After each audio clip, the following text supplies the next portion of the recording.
Welcome to All Shark GDR Show. Bah un background, plus c'est long, plus c'est bon, non? Hein, forcément. Pas forcément, non. Vous adorez les joueurs qui vous font des backgrounds de 10 pages. Mais pour un niveau 1. Hein? Et qui ont déjà combattu des armées d'orques. Alors, Hein? déjà, il faut que le background soit cohérent, ça c'est une chose. Moi parfois, si je vois ça, parfois je leur dis, ok, donc ça, c'est ce que tu racontes à tous les gens lorsque tu bois au bar de ton village.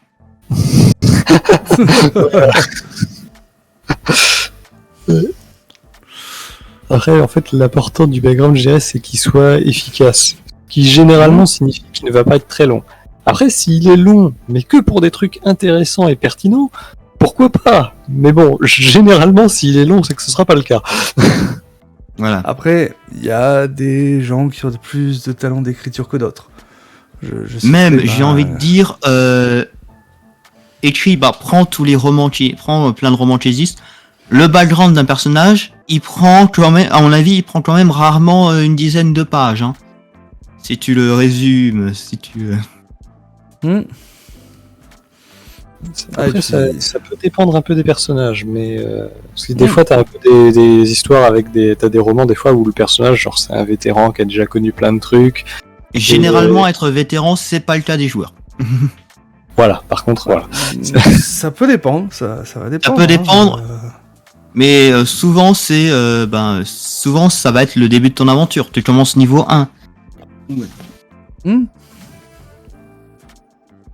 Mais voilà, tu n'es pas, je n'ai pas envie de savoir que ton personnage, a fait des vacances en Malaisie lorsqu'il avait 5 ans. Après, Ça dépend, ça peut être important. Ouais, parce que vous avez Si c'est toujours passé des- quelque chose d'important, oui. Si c'est juste, il est passé des vacances, voilà, passe à autre chose, hein. Ouais, comme je disais, faut que ce soit efficace, quoi. Voilà. Après, vous avez toujours des timbrés qui vont vous décrire alors le père, la mère, l'oncle, la tante, le cousin. Hein. Franchement, qui ferait ça? Moi, j'ai eu un ferait ça moi, j'ai eu un joueur qui m'a fait l'arbre généalogique démoniaque, mais c'était pour justifier de son lien de parenté avec un autre joueur. Donc, ok, même si ce personnage est plus jeune et plus vieux que moi, c'est moi sa tante. Pourquoi pas? Ouais. Parce que son grand-père qui est mon père a eu une vieillesse assez vigoureuse. Mais effectivement, il a fait tout un qui a fait avec maman, puis il y a eu le divorce, puis je dis ok, c'est drôle, Est-ce j'accepte.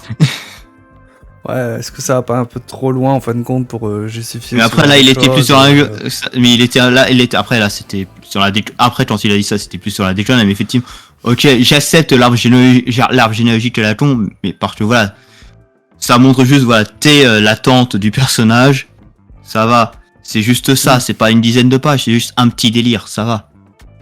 Et c'est vraiment ça, quand c'est en mode un petit délire pour se marrer, j'accepte plus que 10 pages de l'épopée, quoi. Non, là c'est que t'as envie d'écrire un roman. Du coup, tu disais tout à l'heure que le background, tes vacances en Malaisie à 5 ans, on s'en fout. Alors Si c'est rien passé, qu'est-ce qui doit être dans le background, justement? Alors, en fait, ce qui va servir qui va servir à définir le personnage en quelque sorte. Et, un peu ce qu'on disait, la création des liens entre les personnages, la campagne, l'univers, et tout ce qui va nous servir à aider à l'interpréter. Donc comme je disais, avec Fran dans Masque, j'ai fait le père, la mère, l'oncle, la tante, le cousin, mais parce que le personnage il est censé avoir une vie, c'est l'archétype du masque, le principe c'est qu'il est censé avoir une vie hors super-héros, en dehors de sa condition de super-héros qui est hyper envahissante. Oui. Donc du coup, je balance toute la famille pléthorique et encore d'autres personnages à côté qui ont des interactions avec lui, juste parce que comme ça il y a tout ce qu'il faut pour bien montrer qu'il est submergé par le truc, quoi. Après, moi je dis, pour que ce soit, ça marche efficace, il faut ça répondre principalement à une question. Quels sont les éléments marquants de ton passé, et je mets bien l'accent sur marquant, qui font que tu es la personne que tu es là maintenant. Ouais, c'est bien dit. Ouais, effectivement. Ouais, je suis assez d'accord, hein. C'est vrai que c'est les points importants. Après, ça va dépendre des jeux et ainsi de suite, hein. Parler de masques, ça peut être au moment, comment tu as eu tes pouvoirs, la première fois qu'ils sont apparus, si, ça, et ainsi de suite, comment ton entourage a réagi par rapport à ça. En cohérence avec l'univers, voilà. Après, est-ce que un jeu comme Loup-Garou, je sais que pour Loup-Garou, ce qui est important en fin de compte, c'est par exemple la première transformation. C'est parce que c'est un élément traumatisant en fait pour voilà, ça rentre dans les éléments marquants pour les joueurs, hein. Voilà, ça peut être alors sauf si c'est intégré au début de la campagne, mais ça peut être également le rite de passage, ce genre de choses en fait. Des éléments importants, la première fois où tu as rencontré la nation Garou et autres, pareil pour le vampire, tu parles de ce que tu faisais avant. Et quand t'es devenu un vampire, donc je sais plus, ça a un nom, je sais plus comment ça s'appelle, mais voilà. Donc ça c'est des éléments importants qui doivent apparaître dans le background. En fait, après, le joueur peut avoir sa propre version avec plein de petits trucs de son histoire, mais la version qui m'intéresse moi en tant que MJ, effectivement, c'est celle avec les éléments marquants. Et c'est les éléments qui sont importants, voilà, comme tu dis, Soreus qui sont importants pour la campagne. Le reste, tu peux les noter pour toi. Tu peux faire des petites évocations dans la campagne si tu veux de temps en temps, mais ce ne sont pas les éléments importants pour cette campagne. C'est plus pour, tu te fais plaisir si tu veux, mais quand tu parles de ton background, quand tu me parles, c'est plus les gros éléments qui m'intéressent. Ouais, c'est ça. Et aussi, qu'il soit cohérent avec l'univers. J'ai volontairement été dans l'excessif, hein, en disant que c'était le gars il joue un guerrier niveau 1 qui a déjà battu à lui seul une armée d'orques, parce que c'est des choses plus ou moins déjà vécues, tu vois, que j'ai déjà vues en fait. Donc je pense que t'es niveau 1 en fin de compte, avant d'être ce guerrier niveau 1, t'étais fermier, hein, donc faut arrêter de te prendre pour ce que tu n'es pas, et ainsi de suite. Donc c'est en ça aussi, il faut que ce soit vraiment cohérent avec l'univers. Éviter également des backgrounds qui vont trop sombrer dans le drama, mais vraiment dans le surdrama. Mec, il a perdu ses parents, derrière sa sœur, en fin de compte, elle s'est fait violer, et puis il y a eu ci, et puis il y a eu ça, et il y a eu ça, il y a eu ça, il y a eu ça, il y a eu ça, il y a eu ça. En fait, quand on lit ça, on se dit, mais pourquoi le gars il s'est pas encore suicidé, quoi. Je sais pas si vous avez déjà eu des cas un petit peu similaires. Non, j'ai pas eu encore ce cas de joueur qui va dans le drama, le sombre drama, quoi. Moi, j'ai été MJ sur, on va dire...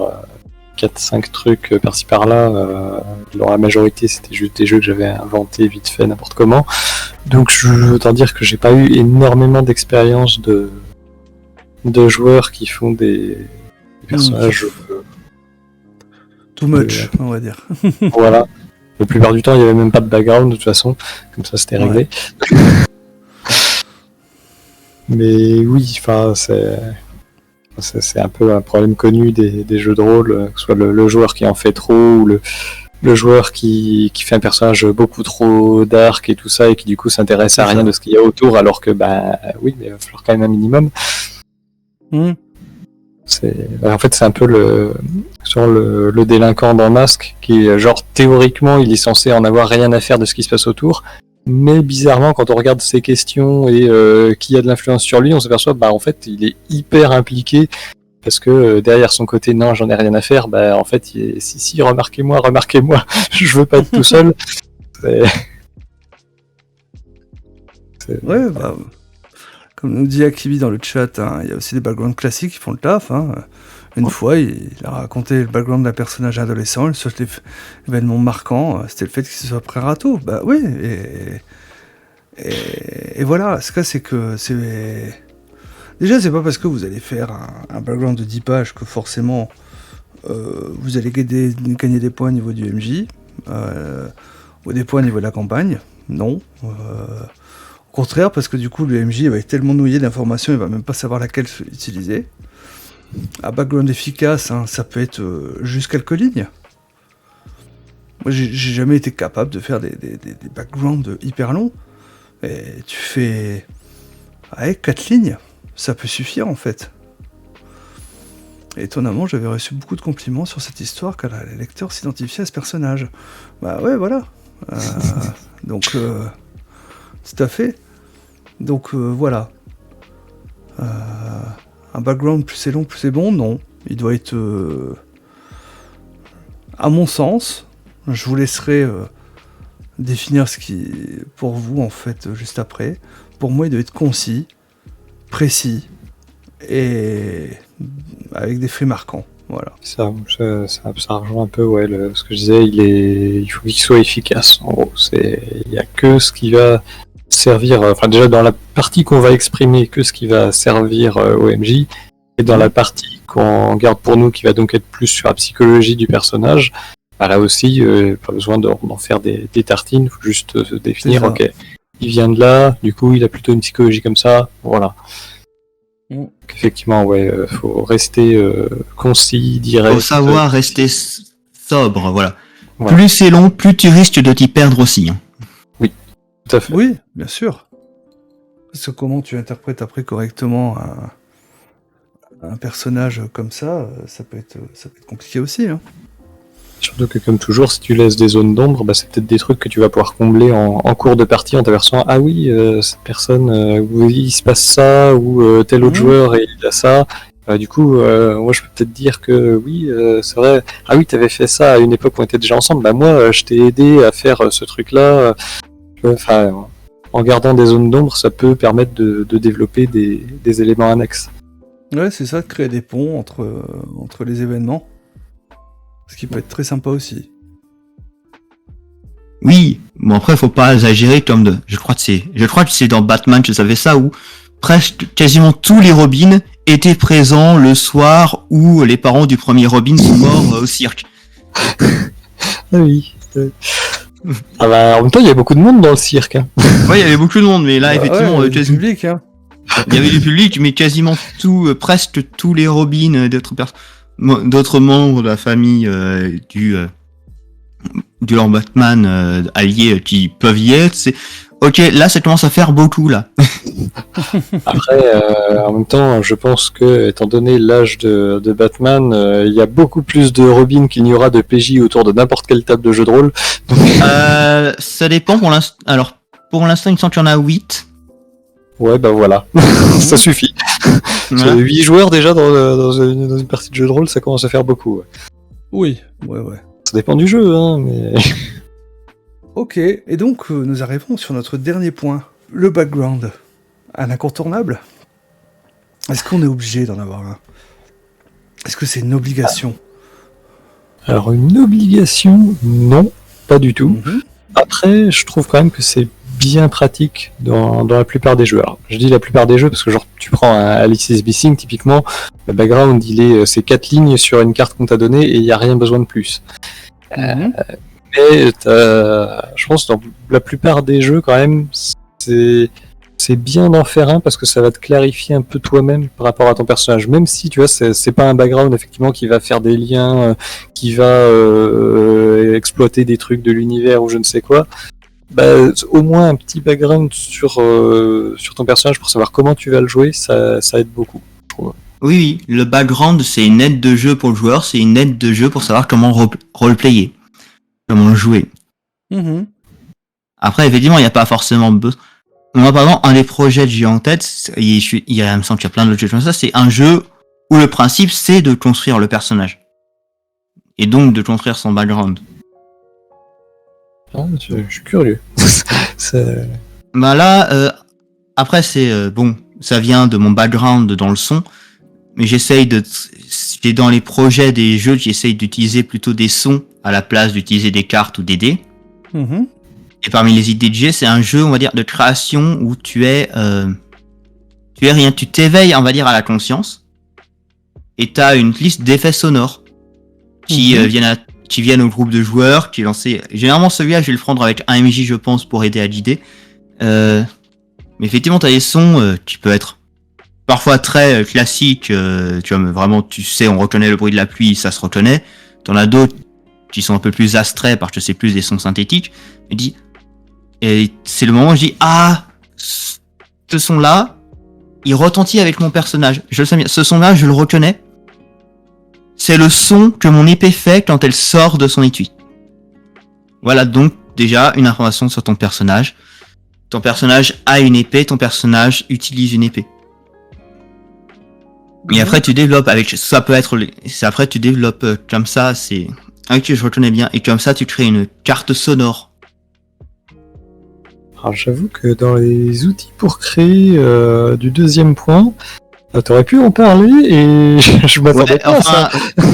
Ça, je préfère, mais effectivement, j'en parle, mais je préfère en parler quand c'est vraiment parce que c'est un projet que j'ai en tête depuis. Non, il faudrait que je crée les sons ou que je dise où trouver les sons. Et bon, après, il y en a suffisamment, mais moi, j'aimerais bien créer aussi quelques sons pour ça, toi, parce que c'est aussi évoquer les sons de l'environnement.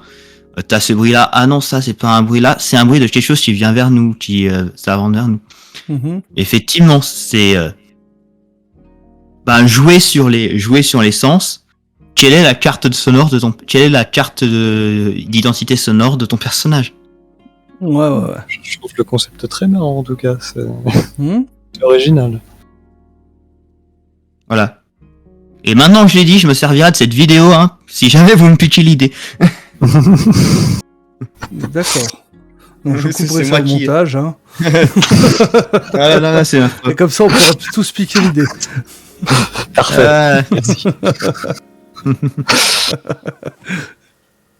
Ouais, non, mais c'est vrai que voilà, le background c'est pas un indispensable. On peut s'en passer. Après, Maintenant, si le reste, attends, je termine mon propos. Oui. Si le reste de la table en a fait un, faites l'effort, même un petit, parce que sinon, ça fait juste mec qui s'investit pas, en gros. Après, moi, je sais que par rapport à l'interprétation des personnages, en général, je sais comment je vais interpréter mes personnages, vraiment, quand j'ai commencé. J'ai toujours du mal à savoir comment je vais le faire, et c'est au moment où je vais le commencer où là, je sais. C'est bizarre, mais j'ai toujours fonctionné comme ça. Donc, vas-y, Arsène, tu voulais rebondir? Après, c'est vrai qu'on aurait pu définir aussi ce que c'est exactement le mot background. Mais parce que si effectivement ton personnage, il aura une personnalité, forcément. Mais là, c'est effectivement si ton personnage, il dit je viens de nulle part, je sais pas bien. Le problème, c'est qu'au bout d'un moment, les autres joueurs vont te demander le background. Et là, tu vas devoir trouver une solution. Après, le définir c'est quel background. Pour moi, le background, c'est ce qui s'est passé avant le début de ces premières sessions. Hein.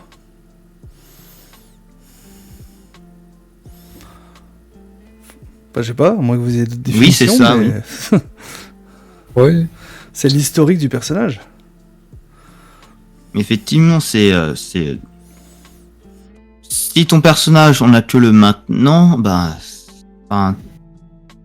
c'est pas intéressant, quoi. C'est Surtout, ok, t'es comme ça, mais d'où tu viens, voilà, c'est par son passé qu'on se définit la plupart du temps. Parce qu'il nous est arrivé, et ainsi de suite. On se construit au fur et à mesure. Ouais. Et après, voilà, c'est pas un indispensable. Moi, je suis l'exemple typique du gars qui a du mal à écrire des backgrounds. C'est pour ça que j'en écris jamais de très longs. Et que j'aime bien les jeux, justement, où, qui vont nous guider, tels que les PBTA. Mais après, je pense que... alors, si c'est pour un one-shot, c'est peut-être moins grave. Hein. Quand on a fait le one-shot sur Cowboy Bebop, on n'avait pas vraiment de background, hein. On est d'accord. Cependant, pour des campagnes un petit peu plus longues ou autres, j'attends à ce qu'il y ait un petit minimum qui soit fait. Et je trouverais normal qu'un MJ demande la même chose de moi en tant que joueur. Au moins donner d'où tu viens, ou une idée, qu'est-ce que tu veux, quel est ton objectif.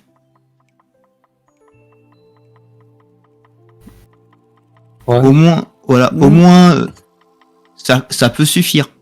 Et encore l'objectif. Et encore l'objectif. J'ai envie de dire, le terme d'objectif est peut-être un peu fort. C'est qu'est-ce qui te motive. Ouais, voilà, plutôt la motivation, voilà. Ouais.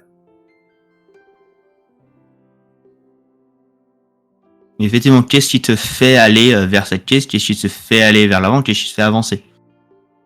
Au moins donner ces informations. Qui t'intéresse dans la vie, ce genre de choses, ouais. Voilà, t'es pas obligé de donner le plat préféré de ton personnage. Hein. On sait jamais, un jeu de rôle sur la cuisine. Il y a certains jeux. Oui, il y a certains jeux où ça demande. Qui vont te demander ce genre de choses, hein, je crois. C'est dans Tales from the Loop, hein, où ils te demandent ta musique préférée, ce genre de choses. Et je trouve ça cool. Parce que ça va définir vraiment derrière ton personnage. Mais effectivement, en tout cas, pour un truc de début, c'est pas. Après, tu peux le dévoiler au fur et à mesure. Surtout, dans certains jeux, là, je vois, il va y avoir un jeu inspiré Monster Hunter Storyco, où ça va être tu chasses des monstres pour les bouffer. Là, effectivement, c'est un jeu où je vois bien que ton plat préféré, ta saveur préférée, ça peut être une chose importante de ton background. Oui. Alors que par contre, ta musique préférée, là, ça va peut-être être moins important. Donc finalement, un incontournable, quasiment, un background, mais là j'ai envie de dire par rapport à ce qu'on se dit depuis tout à l'heure. Hein, j'ai envie de dire pour du one shot, le terme est un peu fort en fait. C'est incontournable de passe parce qu'en fait, au moment où tu crées ton personnage, dans la quasi-totalité des jeux, tu crées ton background en même temps. Dans beaucoup de jeux, il te pose des questions sur qui tu étais avant le truc, donc pas toujours. En fait, pas toujours, mais dans la quasi-totalité, tu as la création, tu as des éléments de background dans la création. C'est parce que tu penses jeu récent, c'était pas le cas il y a à une époque. Donc c'est pour ça. Après, il y a aussi la dimension de, en fait, quand tu crées ton personnage, presque inconsciemment, tu crées son background, un background généralement très léger, mais tu vas tout de suite te dire ah bah oui, du coup c'est un peu comme ça, ah oui, je le vois bien comme ça. Donc c'est vrai que finalement, même quand tu veux pas spécialement créer de background, au fond t'en crées quand même un petit peu. Mais donc finalement il sera toujours un peu là, mais après incontournable, disons que le terme est un peu fort, dans le sens c'est pas que c'est incontournable, c'est qu'il y en aura toujours au moins un petit peu un, et que ça peut aider d'en avoir un. Mais finalement ça dépend aussi des joueurs, parce qu'il y a certains joueurs qui vont pas du tout avoir besoin d'un background pour jouer leur personnage, s'ils sont très bons en improvisation. Alors, oui, clairement. Moi, je pense en fait, c'est plutôt pour aussi pour donner donner un peu de substance au niveau du MJ. Voilà, donner de la nourriture à votre MJ, on le répète jamais assez. Surtout si c'est des MJ un peu comme moi qui n'écrivent rien, qui improvisent tout. C'est ça le secret de l'improvisation. Se baser sur les autres. Le chat improvise bien mieux que... Un jour, je vous donnerai mes conseils du MJ Schlag. MJ du Schlag, c'est ça. Un jour, on va juste mute et puis on va laisser le chat faire le MJ. Ça peut être assez bizarre. MJ, c'est ça, le MJ de ChatGPT.